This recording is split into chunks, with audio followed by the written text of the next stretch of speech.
I've put myself in that outside, I think, looking in a little bit so as not to overstep Mm, or to ever um, have any of you guys think, why is she inserting herself, or why does she have an opinion? She shouldn't have an opinion. She's here, dad's here. You know what I mean? And again, I think hmm. I've set that for myself, that boundary for myself.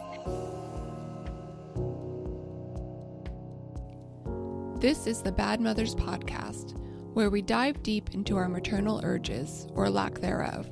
We talk about the mothers we left or who left us, and whether they haunt our own choices about having children. Bad mothers refers to mothers who've hurt us, from whom we're estranged. But it also refers to other kinds of mothers, other kinds of women. I originally meant it as a facetious way to describe myself. I'm a bad mother because society thinks motherhood is all women are good for, and I've decided not to be one. So this season, in addition to continuing my conversations with women who are estranged from their mothers, I wanted to speak to other kinds of mothers, including stepmoms. This week, my stepmother Julie joined me for a candid conversation about the complications of being a stepmom. In particular, my stepmom, whose role in my life has changed dramatically and several times from when we first met 30-some years ago. Here it is. Okay, so Julie's here to talk to me about being a stepmom, and she's my stepmom. So I think, our conversation will be more personal and unique, hopefully. So thank you, Julie, for agreeing to do this with me. Thanks for having me. So you married my dad in what year? Can you remind me? Well, coincidentally, 29 years ago today in 1996. 96. Okay. Happy anniversary. Thank you. Which I did say earlier, Yeah, you did. just so everybody knows I didn't just forget or blow it off or something. Yeah, yeah. Um, so yes, you married dad in 96, so I was 14. Yeah, I would have been Sounds about right. 14 Yep. then about. Um, can you tell us, I mean, we talk about this a lot as a family, but what were you thinking marrying a man who already had four daughters?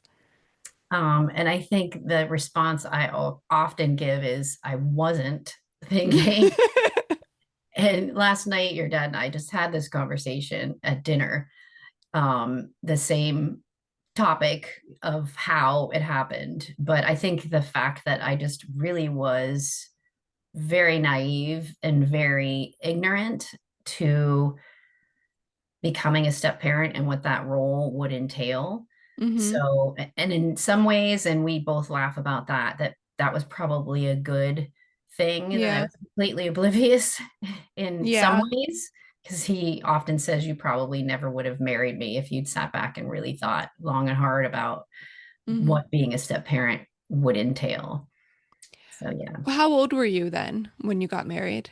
When we got married, I was 29. When I met him, Okay. I was 26. Okay. So you had a So couple of years to sort of mull over the what might happen. And we should say, I don't really blame you entirely for feeling naive about it because we lived with our mom pretty mhm, much full time. We saw dad once a month on the weekends and then maybe for a couple weeks in the summer. So, I mean, I could see how you might think it's not like you were going to have a house full of right. kids on day one. Um, but at the same time, it's still like I used to think about that I asked you, in my 30s, if I met someone now who had four kids already, I would be like running in the other direction. I don't see how I Yeah, would ever like make that into, something that I would be able to live with, no matter how great the guy was. right. Um, but maybe Yeah, that's because I came from a big family and I feel like I kind of know what it's like. I don't know. maybe. And I think yeah, I think you are right when you say that, you guys didn't live with your dad. It wasn't like I was walking into a situation where here are four kids and now I have to have a significant hand in raising them. It was very easy to sort of almost like compartmentalize that. Like, I'm marrying the man and the kids go along with it, but they're not really ever around, Mm-hmm. very often, that I would have to, like, really figure out what the role of a parent was to, children that were not biologically mine. Mm-hmm. So yeah, I think it was easy to separate myself from that role because it Mm-hmm. just wasn't something that was happening on the regular. It was once a month, or, like you said, maybe a week in the summer, that kind of thing. So I felt, like I could handle it. Yeah. Yeah. And we should say, sometimes we went to your house on the weekends, and other times Dad just, spent the weekend in the town where we lived, and you would come with him, or sometimes you wouldn't. It just sort of Sure. depended. So, yeah, I guess for me, I guess I didn't think of you much as like a stepmom. I thought of you more as like a cool aunt or something like along those lines, Yeah, I I'll guess. take that. Well, because you were, I mean, what are there 8 years between you and Dad? 7. 7 years. Okay. So Yeah, you were like a little bit younger than my mom, not a right. lot younger, but you felt more fun, more like I could talk to you about things, Hmm. that I didn't usually talk to her about, like makeup. And I liked that you were an English teacher and we could talk about books. And so Hmm. those are the things I kind of remember. And you were just so different from our mom. Yeah, I think my sisters and I all sort of struggled with liking you, but not letting on to my mom that we liked you too right. much because she, she didn't want Dad to be happy about anything, I think. So, Right. Yeah, it was so a we very couldn't. different dynamic, a very different situation. And I think of other family members that I know in a similar situation, and their dynamic is completely different, that they are, cordial to each other. They have, sort of relationships with each other in the way that, the step parent is invited to things. And, it's just Hmm. so different. We had to tiptoe around so many, challenges, I think, in relation to your mom, Hmm. and how to handle certain things, that it just added a different element of difficulty to that Yeah. situation. Not that it Yeah. was I mean, I think, difficult. It didn't feel difficult, but it was still, it was just very unpredictable, I think. yeah. Yeah. I could imagine unpredictable for sure. I mean, everything with her felt unpredictable, but I guess you always hear the like wicked stepmother stories, and I guess everyone sort of expects the ex-wife and the new wife to not get along and to like Mhm. secretly or not so secretly hate each other and that sort of thing. And when I saw you and mom together, I never, you seemed cordial and kind Mhm. to each Oh other, yeah. and it was always fine. But I do remember feeling nervous about it just because, in a way that kids pick up on things, even if it Sure. isn't said, I knew that my mom in some way conveyed to me that I wasn't supposed to like you and that, we should like, prefer her to you. Sure. Um, and I guess that's like one of my biggest regrets in my life, I think, is that I didn't go to your and dad's wedding Mhm. because of that, um, you know, sense of loyalty, I guess. And it was like Sure. another example where my mom didn't say, you can't go to the wedding, or, you don't love me if you go to their Mhm. wedding. But that was the sense she had, she had this special ability to relay.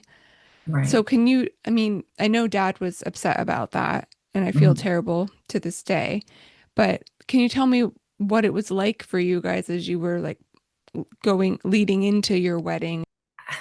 I think till the the weekend of, your dad had always held out hope, and not in a way that was, he wasn't emotionally affected, in a very overwhelming way that would have ruined, his entire experience. But there was always that little bit of, hope, that we Mm, had, that he especially had, that, maybe it would work out that you guys would be there.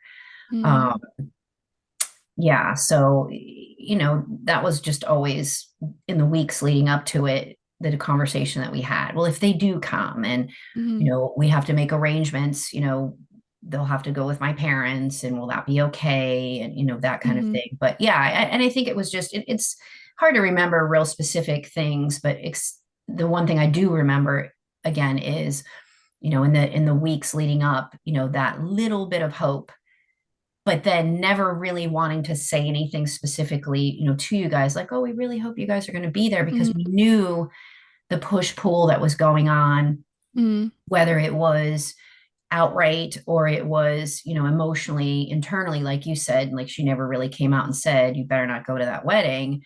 But I think you felt a sense of disloyalty, maybe, that if you mm, did, it might cause problems. And I think that was always something mm. that your dad was very careful about, um, not ever wanting you guys to feel guilty about something in relation to Yeah. him, and trying to be the bigger person, in respects to that. So like Mm, he was nothing he ever obviously held against anyone, but he was slightly disappointed, I think. mm, And I kind of can still see him, the day before, and talking about, I really wish the kids were going to be here, but yet yeah. not, understanding why you weren't your kids. Mm, yeah. Yeah, I think it was it was something that like sort of followed on from holidays. Like Mhm. we were supposed to spend every other Christmas with dad and Right. and the in between ones with mom, and we almost never did spend Christmas with dad because Mhm. that is when mom would more overtly say, "Oh, well, if you want to go," in sort of a, I don't know. Almost like set you up, it seems like, so what do Yeah, you like we think answer's had to supposed to choose. be? Yes, exactly. That's what it was, is it set us up to choose rather than that just being the schedule. So then we were in a position where we had to say who we wanted to spend Christmas with. And we were with her most of the time, so she was the one we didn't want to Right. upset. But I think it's true. Yeah, um, that is the same sort of way that we were made to feel about the wedding, I think, Mhm. is, well, if you go, what does that mean? Right. Yeah. Well, I just wondered, you talked about how dad felt about us not going. How did Mhm. you feel about it? Well, I wanted you guys to be there, to be a part of it, to experience what, loving each other meant, Mm, and to see us commit to each other, and again, be a part of the joy that was ours. And Mimi and Poppy were there, and the other family members were there, and it just seemed like there was this void that mm, you weren't. But yeah, I mean, it would have meant a lot, I think, to have you guys there. Again, if nothing else, just to show how much that commitment meant. It would sort of like mhm. make it more complete, I guess, is what I really want to say. Yeah. Yeah. And I think, in spite of us not being there, it has, I think, given my sisters and I, the older ones, not your daughters, um, uh, I think your marriage has given us a good model for what marriage should be. And that's not something that we had Yeah. before.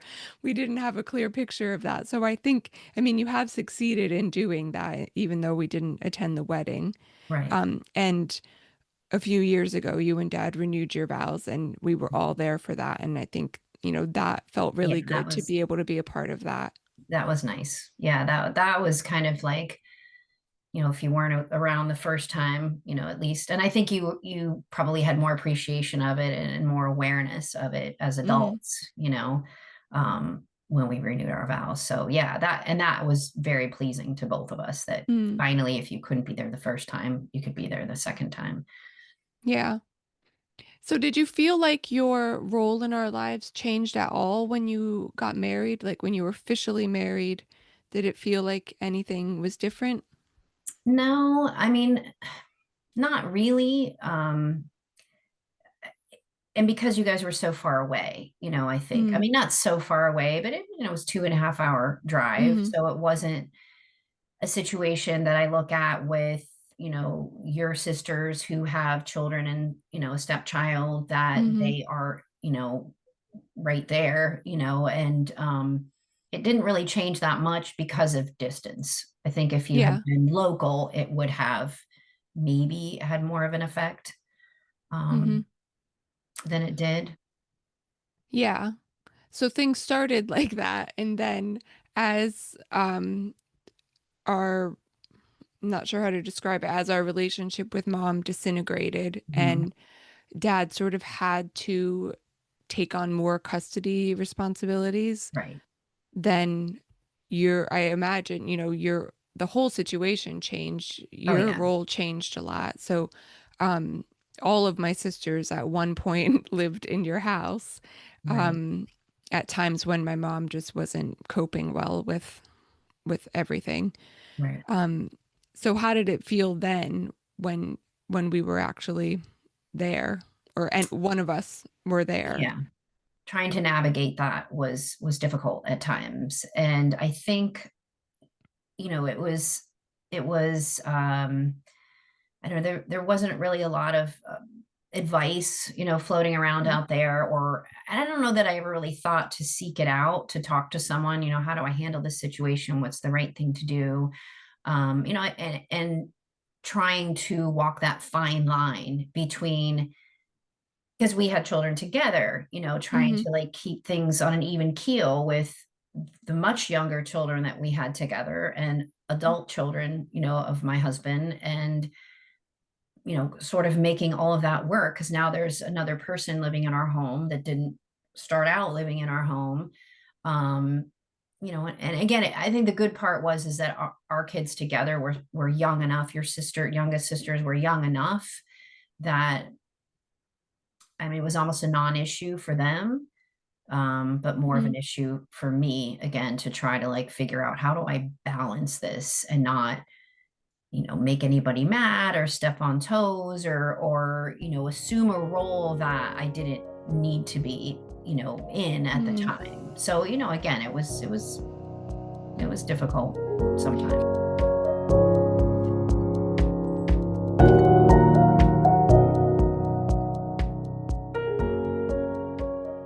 Yeah, I imagine it's hard because it changed so dramatically, Right. right? And Hmm. as you said, like in the very beginning, you didn't have a lot of like motherly responsibilities towards us. And then obviously if we were in your house, and I should say, even though I never lived with you because I Hmm. was old enough at that point that I could be on my own, um, I was old enough at the stage when my mother sort of abdicated responsibilities that I could live on my own. But my younger sisters couldn't yet, and so that's why they lived with you for periods of time. Even when I wasn't living with you, after things fell apart with my mom, we did begin spending all our holidays with you. So that Right. also changed, I think, the dynamic in your household. There were Right. suddenly four more people there all the time. Um, Right. and I think like one of the things that we have gotten on you about in the past is you always say like, "Oh, I'm just the stepmom. I'm not your mom. I don't want to cross any lines." Right. And we're always like, you know, Julie, you've been around a really long time. Like, just you can say Yeah. what you think. Is that something that you feel like, what, tell me about that feeling that you had that you feel like you can't say or do certain things. Right. Yeah. And I think a lot of that might stem from my own insecurities, going back to elementary school, being liked and wanting to be liked, Mm, and not wanting to ruffle feathers. And I think that mhm, even goes back farther to my family dynamic. We didn't really talk about things. And I'm not saying it in a bad way, but we just mhm, didn't. We didn't talk about things. We didn't come right out and say what we were thinking, or just try to keep the peace. So yeah, I mean, I think that was and is still, a difficult thing for me, to mm, try to figure out, where, what my role is, how much can I say, and what am I allowed to say, and Mm. what's going to be, upset people, and it's funny because one of your sisters, who shall remain nameless, Ooh, um, said the other day, we need to fight more. We need to like just say stuff and fight more. I'm like, I can guess which one that yeah, was. I'm sure you can. But I said, well, yeah, I guess. But then I don't, that fear of having Mm. people be upset with you and be mad at you, and trying to keep, you know, um, the stress out of the relationship I have with your dad too. Mm. Like it just, I've gone round and round with myself over certain things over the years, that, I wish I had done differently, or said this or not said this, or got involved or not gotten involved. And, yeah, I mean, I think I still really struggle to find that balance of what Mm. that relationship looks like, and at this point, you all are adults. You don't need me to mom you in the traditional way. But, I think that if I had started out just thinking, I just need to have a respectful relationship, and, we can be friends, and I don't need to have that mom label, Mm. so to speak. But and again, it is just been an issue for me for decades of, finding that place and that balance. Yeah. I can see why the fighting thing is hard for you because I mean, I know your family, right? And Mhm. I can see they are just kind, gentle, Mhm. quiet spoken people, and my Mhm. sisters and I are none of those things, right? I mean, we fight all the time, but I think we're really comfortable with it because we just fight for a Right, minute and then it's over and we move right, on and we don't hold any grudges and we don't feel awkward about it. But we've been doing that our whole lives. So right. it's simple for us. And I think, I told you just last time I was home visiting, I realized I, you know, became estranged from mom when I was 25. So I knew her for 25 years. She was Mhm. in my life for 25 years. You've now been in my life for 32 years or something. So Yeah, about that. I've known you longer than my mother. So I think that gives you permission to, argue with me or tell me what you think or, give me unsolicited Yeah, advice if you want to, that kind of thing. yeah, yeah. And again, it's kind of my own self-imposed, uh, I don't know, that filter that I have, Mm. that doesn't just exist with all of you, but exists in my life in general, kind of Mm. keeping the peace, and, you know, really filtering what I say. And maybe in the end, that really has done more harm than good, Mm. than coming right out with it. Um, and not that there's a lot of things that I need to like say, No, I think but I'm guilty of tiptoeing around things too, but maybe because I sense, I don't want to make you uncomfortable by being, right. blunt in the way that I am with my sisters.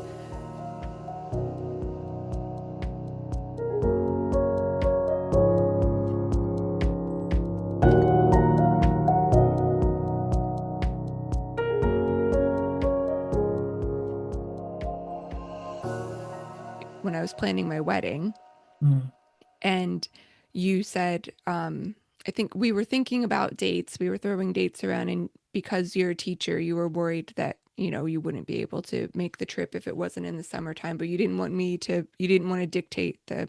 schedule. And so you were saying something along the lines of, well, no matter what, your dad's going to be there, so don't worry about it. And I Yeah. was like, Julie, you have to come to my wedding. Like, how do you think that you're like a no big deal attendee of my wedding? And that I feel like that was the first time I just like really blurted out Yeah. exactly what I was thinking, kind of yelled at you. Did that, I mean, you weren't offended by that, right? Like No. that was fine. No, I think I need that springboard to be able to express my feelings. Like I need that segue, if you will, Mm, to be able to express what I'm thinking. And I think, again, that goes back to a lack of confidence, a feeling that, look, as long as dad's there, I mean, he's the most important person, obviously, but he's all that really matters. So if I'm there, cool. If I'm not, and I don't mean that from my perspective. I'm mm-hmm. in my head that's something that I have set for myself, Mm. that Yeah. kind of that wall, so to speak, and I tell your dad that all the time. I'm like, there's not all the time, but we've had these conversations where, there's you guys and him, all the sisters in the middle. And then it's kind of like a Venn diagram. That's how we were Mm, talking about it. Like the commonalities we have, the mm, the separations that we have. And I've put myself in that outside, I think, looking in a little bit so as not to overstep mm, or to ever um have any of you guys think, why is she inserting herself, or why does she have an opinion? She shouldn't have an opinion. She's here, dad's here. You know what I mean? And again, I think mm-hmm. I've set that for myself, that boundary for myself.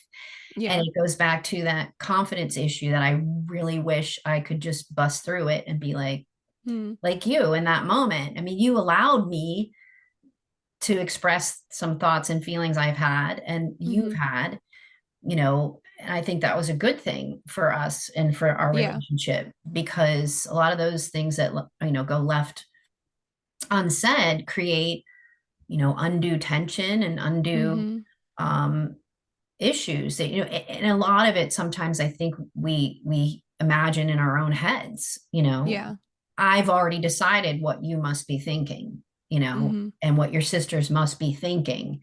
So therefore, I disassociate, or I remove Mm, myself from that situation and self filter, mm-hmm. because I've already assumed that I'm overstepping, or that you guys don't want me in that situation, Mm. or just shut up Yeah. and smile and be nice But and you should, whatever. I mean, I've told you already, and I think, Yeah, probably like logically, that we don't ever think that. I mean, yeah.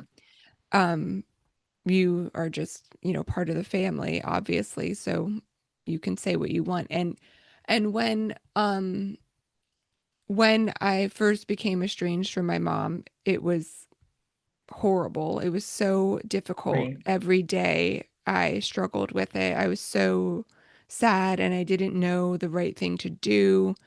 And I called you all the time and you always answered, you always gave me advice, you listened. You helped so much through that in ways that my dad never could have, nobody else really. So I think, you even it's not fair to put it this way, but I feel like you really earned your place as, a maternal figure Mhm. by, being there through that whole process. And it was awful for everyone. Mhm. So I think, you should give yourself more credit for that.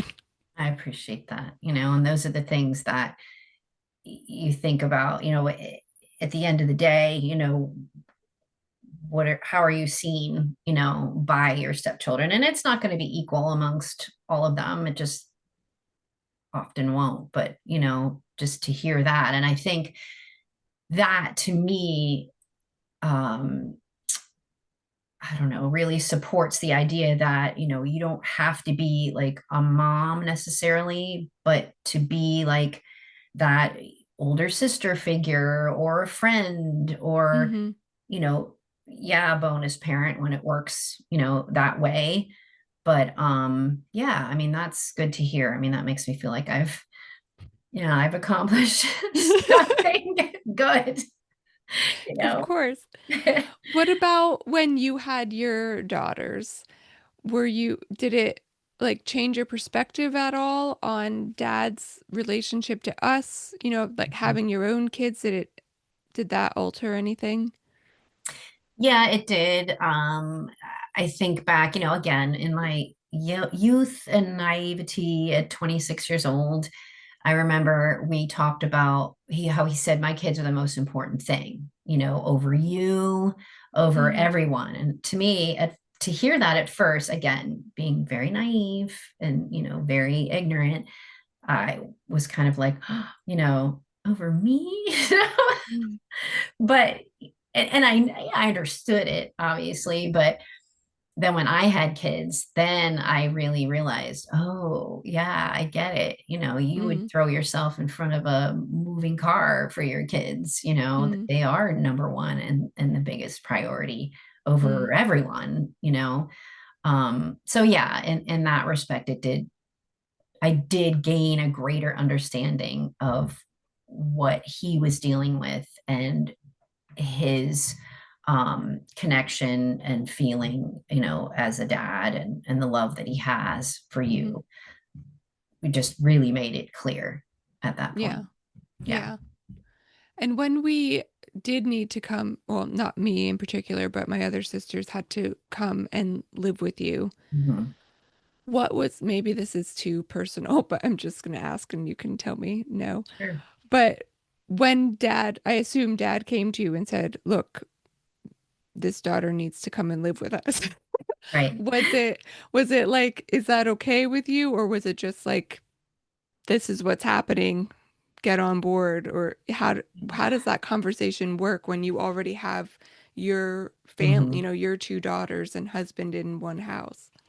Yeah. I mean, he never came to me and said, this is how it is, and you better just deal. It was just, hey, I just talked to, my kid's mom, and this is the situation, and, whatever.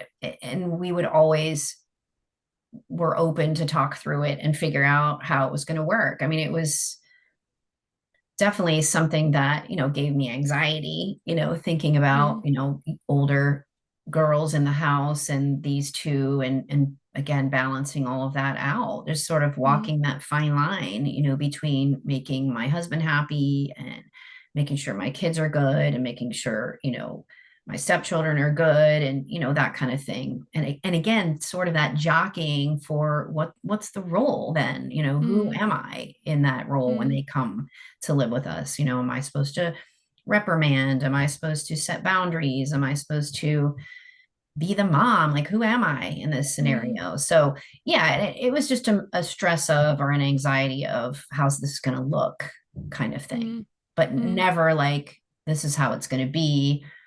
And I think that he always knew that I, would never deny that, Yeah. any of his kids, and again, it was stressful for sure, but yeah, I mean, it was just something we had to just sort of figure out. I mean, and it wasn't always smooth. It wasn't always that there Mm, weren't any arguments over certain things, but you have to be very careful about stepping into that, his role as a parent and my role as a step parent, and where these things cross. mm. So, Yeah.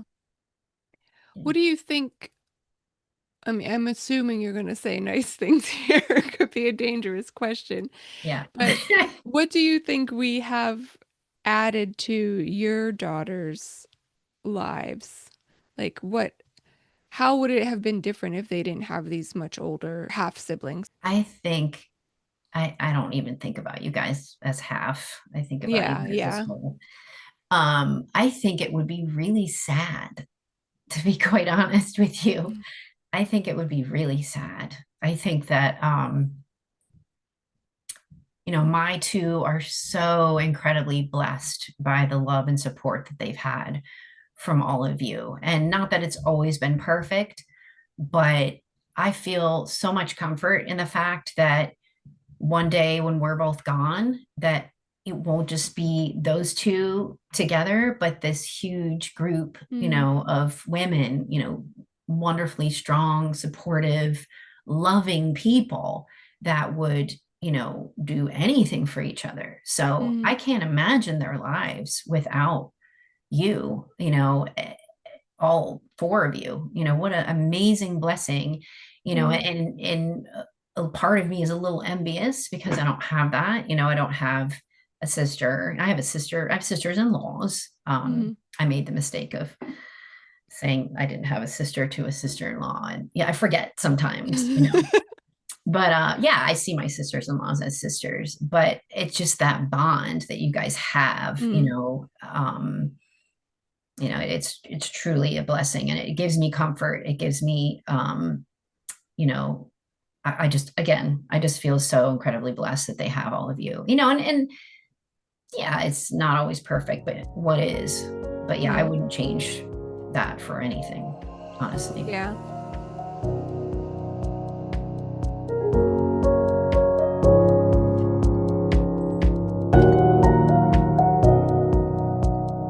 I think we all feel the same. I mean, we were so excited when you had your two daughters, both each Mhm. one, just having a new baby in the family was thrilling. Right. And I'm, what, 20 years older than your Yeah. youngest, something Yep. like that. I can't Yep. even keep track now, but it's so many years. But yeah, it was just so exciting to have them. And you're right, we never thought about them as our half sisters. And I think we Mhm. were more excited on the visits with you and dad when you had them because we, just wanted Right. that time together. And I think, it would have been amazing to like grow up in the same house together. But on Sure. the other hand, since we have the years between us, um, it's nice to sort of feel like we can, I think for me, like I can mentor, counsel, whatever, Right. just in Oh my yeah. life experience now. They And they maybe they really, hate it, but well, but I they get the mean, advice yeah, anyway. I think they definitely have benefited way more, than that they haven't, Mm, because of the relationships that they have, with all four of you. So yeah, mm, I mean, they're really lucky to have that benefit, that mm. bonus in their lives. Absolutely. Did you always want to have kids as long as you can remember? Yeah, I guess I never really gave it a second thought that I wouldn't, Mm, and it might just go back to, and I was talking to a friend yesterday, and she had said that her daughters, who are similar in age to my two, don't want any children. And she said, well, who wants to bring a child into, the world we have now? But I said, I don't think that that's really it. I think it's, in my day, that was just the given path. You get mm, married and you have kids. But now I think women are seeing they have more options, or that doesn't isn't the only, path to take. hmm. So, but for me, I mean, that was something I had always thought that I would do. What was it that was appealing to you about being a mother? Hmm. Wow. Yeah. I don't know, just loving something more than yourself, Mm, caring for some human being who, you can send out into the world, and, hope that they do something good, and lack of their existence would have made the world a, lesser place, I guess. I mm, don't know. I don't know. I always had that mom instinct of being a nurturer, and, mm, wanting to love a child, mm, and seeing myself selfishly maybe in another person, another human mm. being, what that would be like. Yeah. Hmm. Yeah. And what did you learn from your mom, do you think? I just think it's interesting. So many people that I interview for this podcast have a not good or non-existent relationship with their mom, and I know you and your mom are close. So, Yeah. what did you learn from her? Oh gosh. She was always very caring, very nurturing, as a child. That element of safety that I always had, Mm, being at home. Um, that's what I got from her. But then I think a lot of things I didn't realize when I was young, I learned about her life later on, that she experienced from, losing her dad at a really young age, and then losing her sister, at a young age. And she never let that spill over into, who she became. She was never really a negative. She's still is, a very, for the most part, a positive person, I think. So I Mm-hmm. learned, perseverance and just how to pull yourself up and keep going, kind of way that she is. But for the most part, again, I remember just always feeling well taken care of by my mother. And she set a good example for me in the way that she spoke to people and the way that she lives her life, basically. Yeah. Yeah. So many people who are estranged from their parents can trace the problems back to grandparents, right? That, Mhm. in my case and in lots of people that I've spoken to, their mothers had traumatic upbringings or some sort Mhm. of abuse or, something difficult that happened in their lives that carried over into, the way they raised their own children. And Mhm. I think sometimes that is you might have that situation and then the mother decides, okay, I'm going to be totally different. I'm going to do things the right way. And they really commit to that. And other times, maybe they don't recognize it as a bad thing. Maybe they Mhm. don't recognize what happened to them as a negative, and so they, Right. carry on in the same way. And I just think it's interesting, I'm not saying your mom suffered any Right. abuse, but as you said, she had a difficult childhood, a lot Mhm. of sadness, and Yes. it's not something that she put on you. No, she really didn't. I was not even aware of most of the Mm, stuff that happened till I was much older. I didn't even know that I had an aunt that died when she was 10, mm, and, I think a lot of these things came out much later, but I had no idea like how much she really did suffer, and a lot of it in silence. mm-hmm, She talks about when her sister died that no one really talked to her about it when she went back to school. No one, there was, now we have lots of counseling mm-hmm, opportunities for students in school, and she just had to deal with all that and just move on. So yeah, she never let that define her as a mother or my childhood in any way. Again, I was mm, really unaware of a lot mm-hmm, of those things till much later. hmm. What's been the hardest thing for you about being a mom? And maybe, I mean, we've probably covered it in this conversation, but also being a stepmom. Yeah. I think feeling responsible for everything that goes wrong, somehow, what could I have done differently to have prevented that, or something that I could have said, or I don't know, just, yeah, really beating yourself up for things that you feel like you could have done better, Mm, or maybe your child wouldn't have suffered in this situation, if you would have done this, or just how you could have done things better, done things yeah. differently. Yeah. And that it Does would have that apply changed. for both, do you think, Yeah. for being a Oh mom and a yeah, stepmom? absolutely. I really do. I probably go round and round about those things with myself all the time. If Mm, I would have had more self-confidence and just embraced all of you with that confidence, that it would have enhanced our relationship, and made it better instead of at times that there was some strain, because mm, I couldn't say what I really wanted to say, or didn't feel like I had the right to say things that I really wanted to say. And again, not in a bad way mm-hmm, necessarily, but insert my opinion when I felt like it was the right time, um, that it might have had a more positive outcome. It's kind of like the ground has been laid, and it's sort of late to, I think, to change some hmm. things.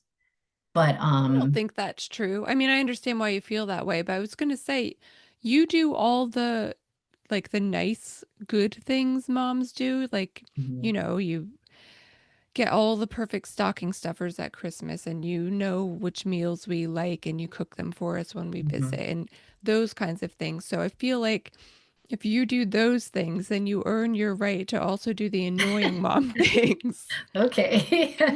Good to know. Yeah, I know. And I think that, and it may be a part of me in the back of my head is like trying to make up for things that, now that your mom hasn't been in the picture for quite some time, that Hmm. I don't know, that I need to create that peaceful, happy mom environment that you guys don't have, now. Mm. But Yeah. again, never wanting to try to assume that role, like I said something to one of your sisters a while ago that I never want to um overstep, and the response was, well, you do just enough, and I thought, you know, Mm. just enough. I don't know. But yeah, What did she mean? Like you don't overstep then? yeah, no, that I Like you don't, go, that okay. I do just enough, or Mm. I'm doing just enough or whatever. But then, again, you step back and question yourself, like what any, comments that are made or anything that's said, like I tend to overanalyze, Mm. what does that really mean? What did they Mm. really mean by that? And again, that goes back to the beginning of our conversation, like assuming you know what people are thinking, Yeah. you really Yeah. don't, you know, Yeah. and wanting to come right out and ask, but not. Yeah. But Yeah. you can. I mean, Yeah. and I think we do have a good relationship. I don't want to give the impression, that it's like strained or awkward. I don't think it No, is. But no, yeah, over the years, it's had its ups and downs, I guess, sure. but usually because, the dynamic in our family has shifted so dramatically from Right. when we first met you to today, Mhm. not just in, the case of whether we were in our mom's care or not, but Right. just as we grew older and, moved on, got married or had kids or whatever, things are always changing. Right. Um, and I guess, yeah, if we didn't, as you said, the groundwork was laid early Mhm. on, so it's difficult to change it.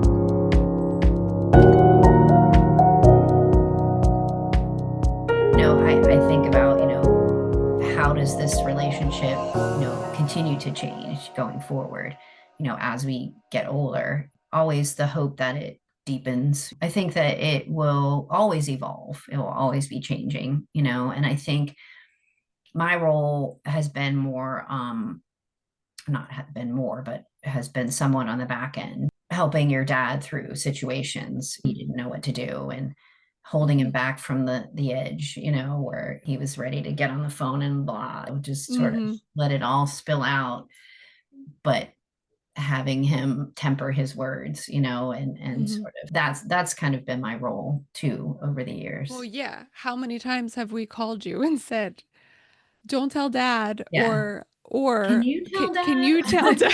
dad?" Yeah, exactly.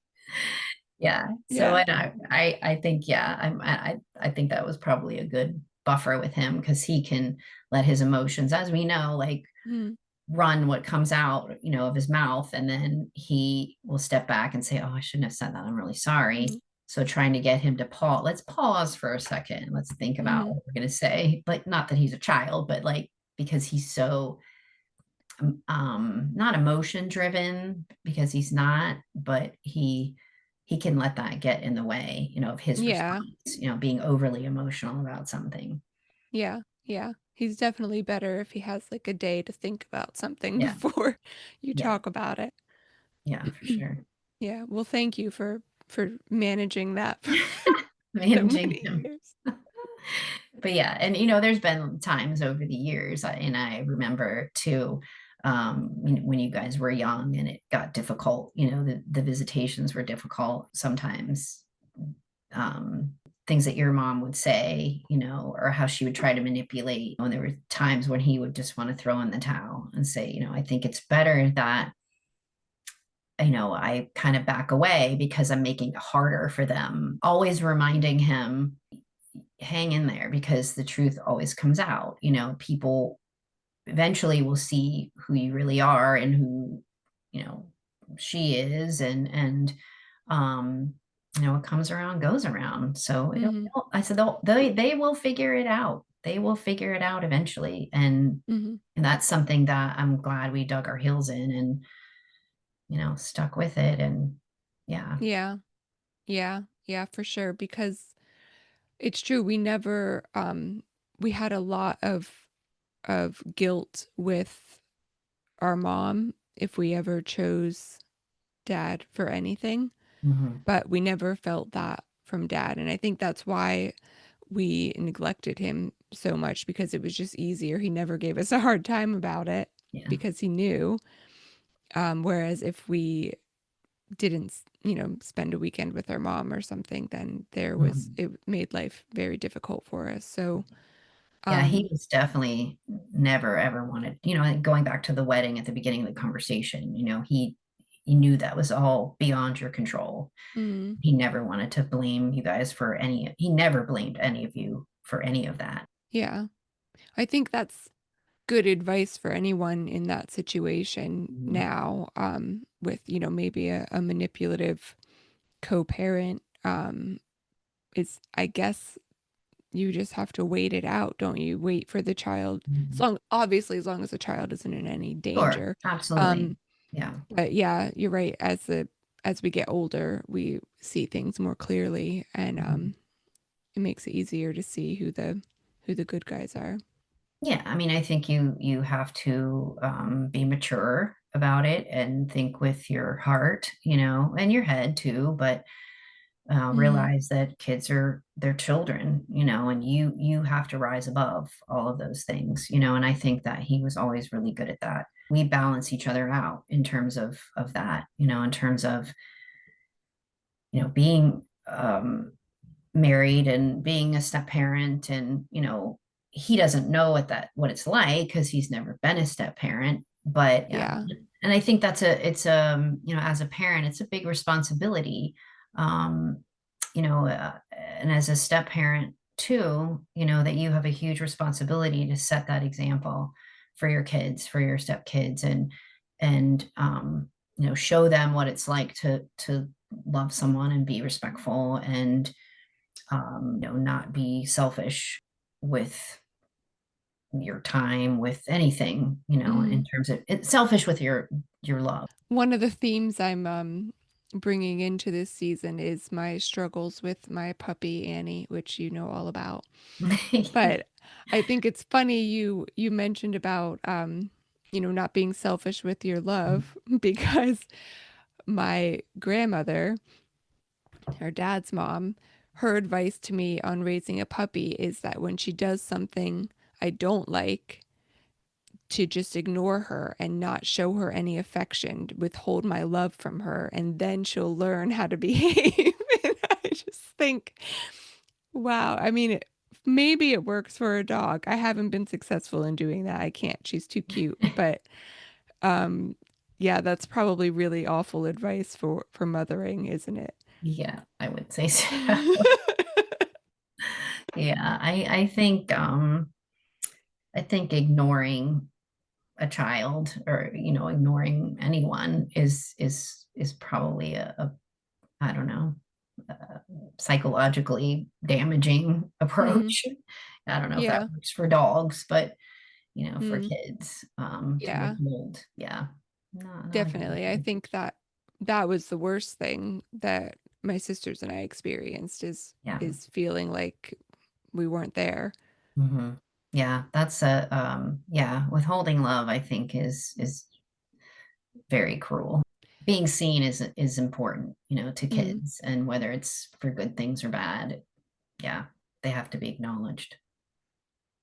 We were talking about how our relationship has changed so much over the years, and I think, when I think about not having my mom in my life, I think the hardest thing is, seeing other adult women who are close with their moms and how Hmm. nice that relationship is once you reach that sort of understanding, and the mom isn't like mothering you anymore. You just have a nice, comforting, trusting relationship that, you can't have with anyone Right. else, really. Right. And I see that with you and your two kids. And Hmm. I think that it probably will never be exactly like that for us, Hmm. but because I didn't, spend my entire life with you, but I've had a lot of years with you.